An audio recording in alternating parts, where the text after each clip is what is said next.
What's up, everyone? Welcome to the video. Today we're going to take a look at how to replace the battery in this Lexus Smart Key Remote Fob. So this Lexus key fob is going to use replacement battery CR1632, and I'll put a link in the description box of this video to where you can purchase these batteries if you're in need.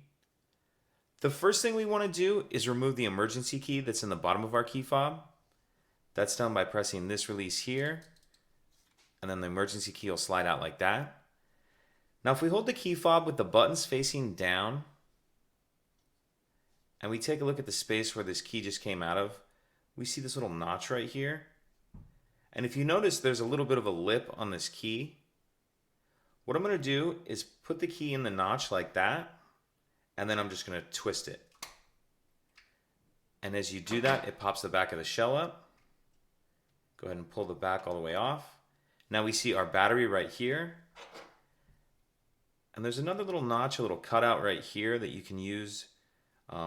Put the lip of the key in there just to get under the edge of the battery and get it out of that holder. Go ahead and pull that out. We'll grab our new battery. And we want to make sure that we're installing that with the plus side up. And you kind of want to start this end in first where you see that little metal holder. So start that edge in first like that. Oops.